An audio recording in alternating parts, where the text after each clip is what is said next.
So this story begins with the Lord telling all of the disciples that they're going to stumble. And there's some dialogue about that. But he holds to it. You're going to stumble this night. And I think you could say this is the Lord's way of summarizing the whole message of his life on earth. The whole point of him coming down, being born into the world, growing up, interacting with all of these people, interacting with the hells, dying on the cross and glorifying himself, being resurrected from the dead, the whole message winds up coming down to we as human beings on our own are going to stumble. We're going to stumble. And when reflecting on who the Lord is and what the Lord's incredible message and mission was for humankind, there really isn't anything that we can do as human beings that would change the Lord's purposes or that would add to what the Lord had in store for us and somehow help him out in a human way that would make his journey better than what he, as the eternal God of the universe, could do on his own. We would stumble. And indeed, we will stumble in that case. We're taught in the writings for our church that even the angels of the highest heavens were trying to interact with the Lord and somehow change his message and his mission and his purpose. And of course, they couldn't be allowed to do that.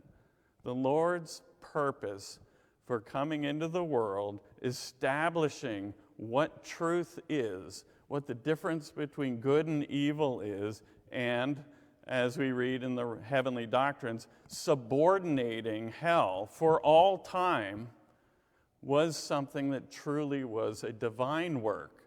It was something that the Lord himself needed to do. And we, as finite, flawed human beings, really couldn't factor into that equation and change it or somehow alter it in some way that would make it better than what it really was going to be. And that is sometimes a difficult message to remember. But it's important for us to remember that we are recipients of the Lord's life. That's really what it all boils down to, and essentially that's what the Lord was saying is we are receivers of the Lord's life. We are, as you could say, we are vessels. Just vessels or receptacles that receive the Lord's life, and then we have the opportunity to respond to that life. But anything that we try to manufacture on our own is going to be lifeless.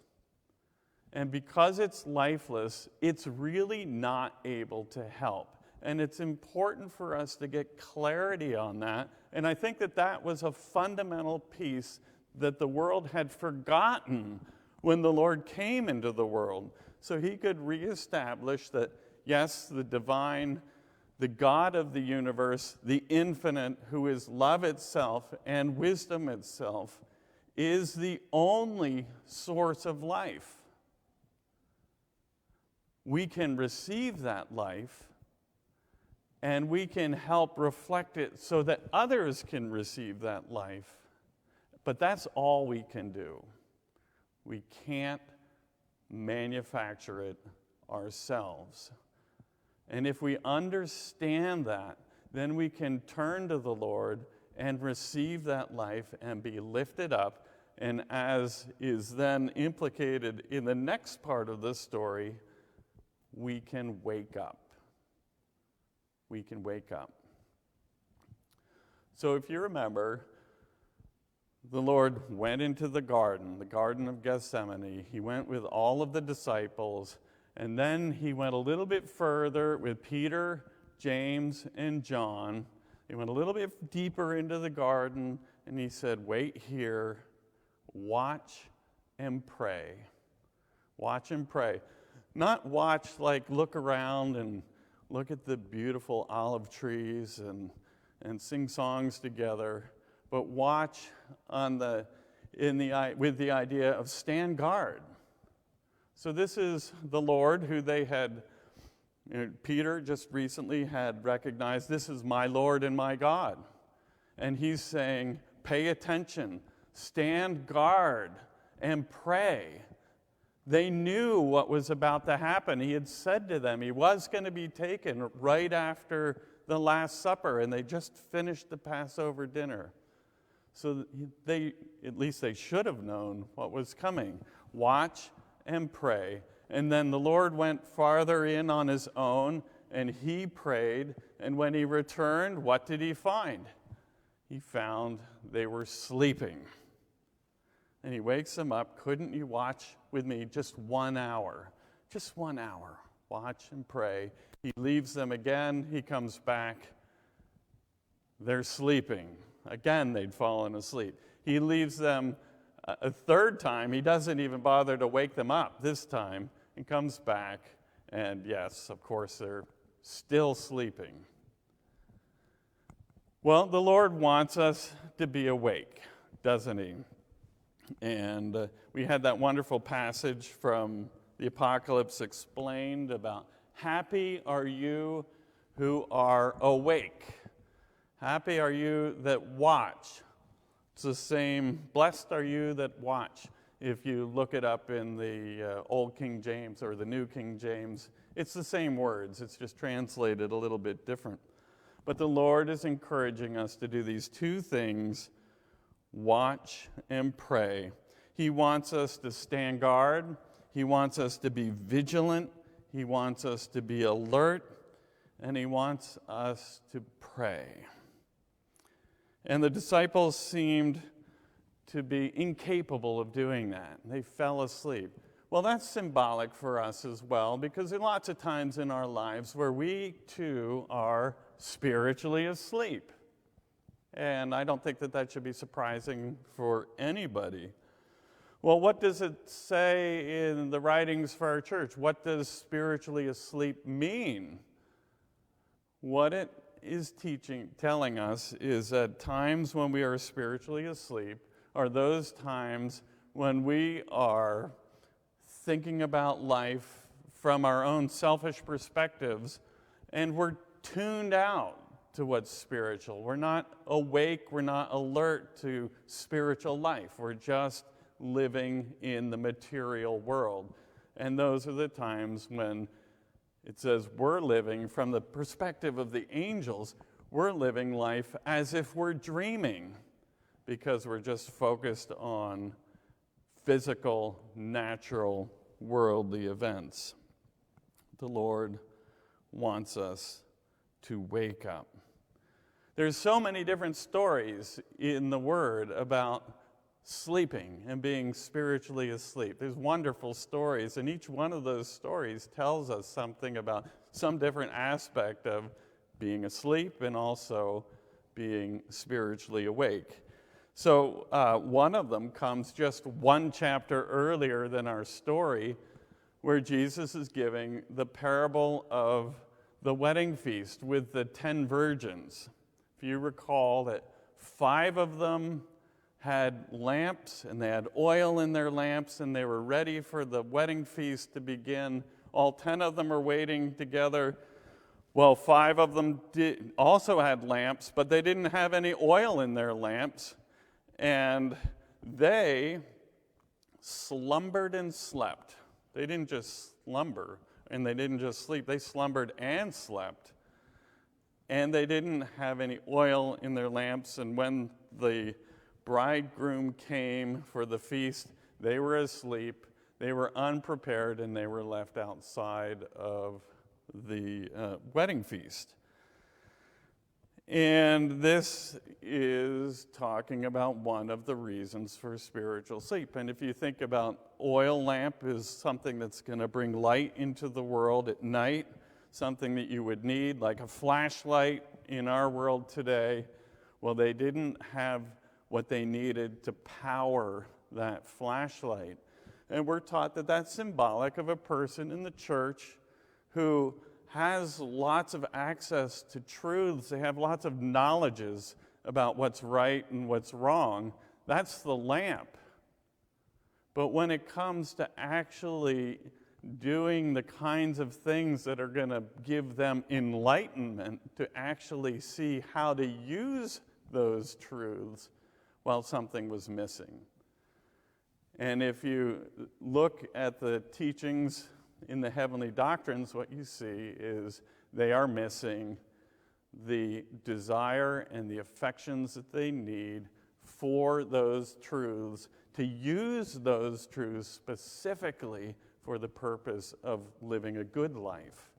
So they're collecting those ideas and those knowledges together, not for the purpose of a good life, but maybe just for the purpose of saying, hey, I'm really smart, or I know this.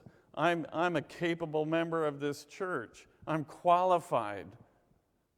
But that's really not what the Lord is asking. The Lord wants us to be able to use these truths to help other people to explore and to see so that they too can receive the Lord's love and his wisdom.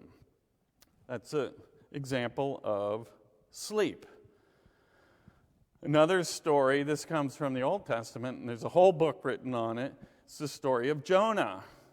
And maybe that's the most exciting story about sleeping, because the Lord comes to Jonah and he says, I want you to go to Nineveh. I have a message for the people in Nineveh. I want you to go give that message.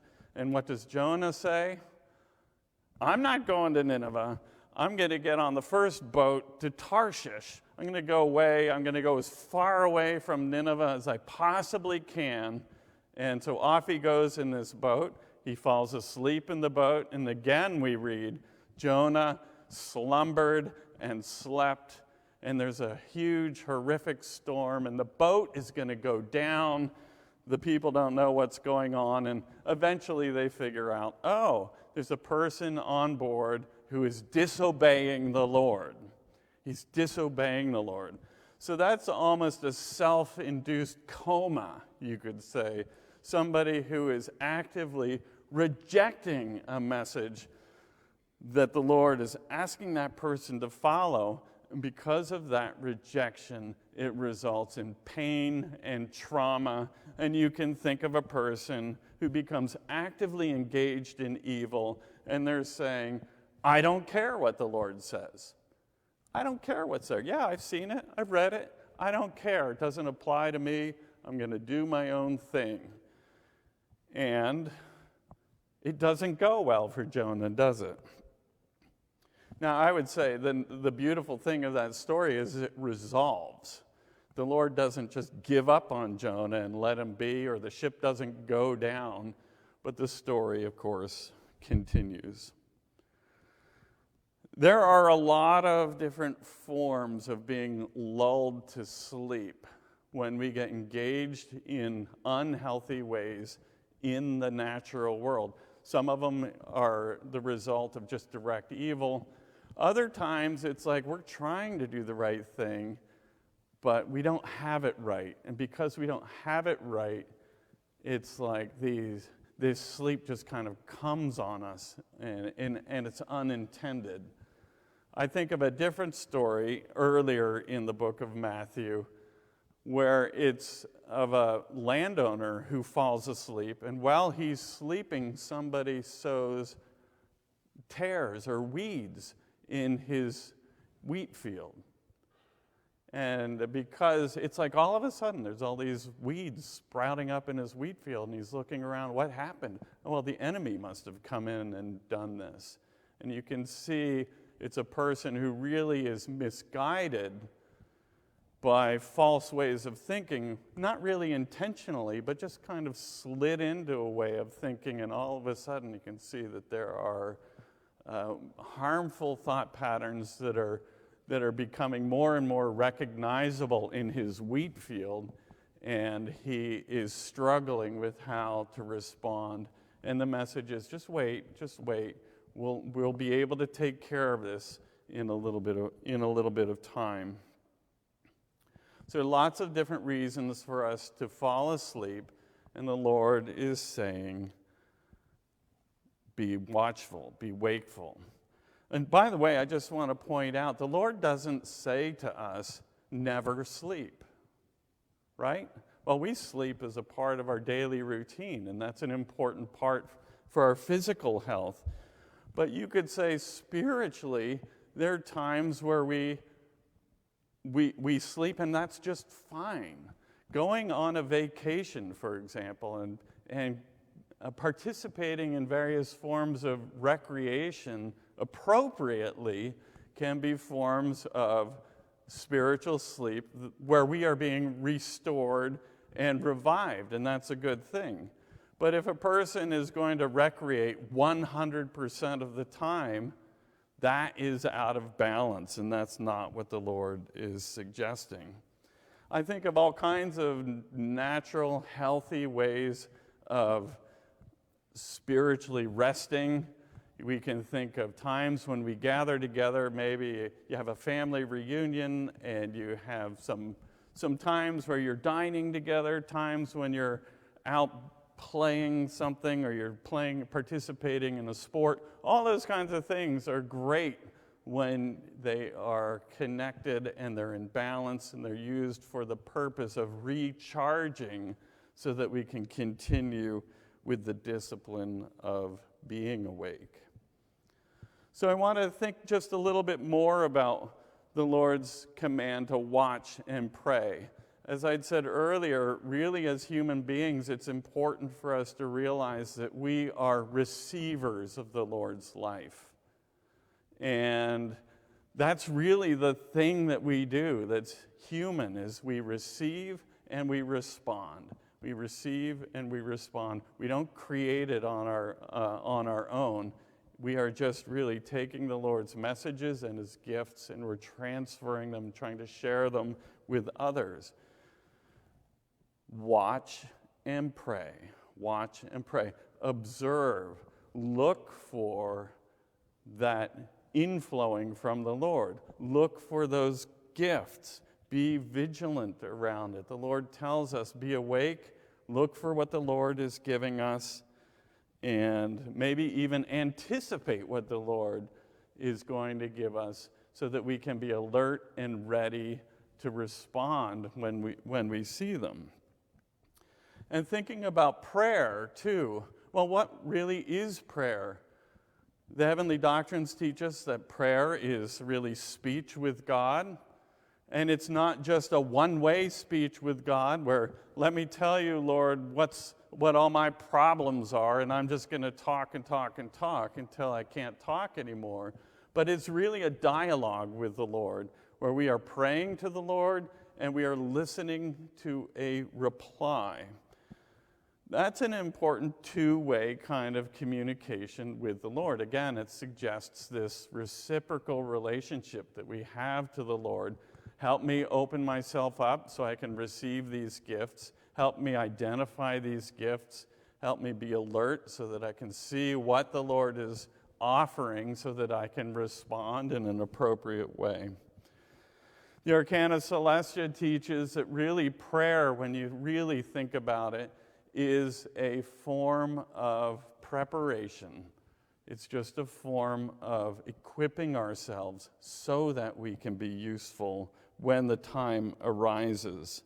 And that's really what it comes down to. So we have times of prayer where we think, yes, we're on our knees, we're having this two-way conversation with the Lord. But what's deeper behind that is just the actual meaning that the Lord is there and we are looking to prepare ourselves so that we can be ready. So it's a little bit more of, you can see how it works in partnership with the watching part of the Lord's command, that it's not just watch, but it's also prayer, engage, and be ready to act. So finally, thinking about the children's talk, it's important to remember who the watchman really is, who the one who protects us is. And you can think of this in the reference of the disciples in the garden as well, where they were not the ones who were going to protect the Lord. It was the Lord who was going to protect them. And the Lord indeed was going to protect the whole human race because of the way he was interacting with evil, showing us what true evil is, and allowing us the knowledge that by turning to him, he is the one with the power to lift us out of our evils and save us. He is the watchman. He's the one who is eternally wakeful. He's the one who, as our spiritual sun, is shining into our lives every moment of every day, who sees us clearly for who we truly are and understands exactly what we need to be able to respond to him and grow closer to him and better make use of his heavenly gifts. There is no time when the Lord is absent. There is no place where we are too far away for the Lord to reach us and lift us up. He constantly cares for us. So reflect on that as we close with the words from the 121st Psalm. He who keeps you will neither slumber nor sleep. The Lord is your keeper. The Lord is the shade at your right hand. The sun shall not strike you by day, nor the moon by night. The Lord shall preserve your soul. The Lord shall preserve your going out and your coming in from this time forth and even forevermore. Amen.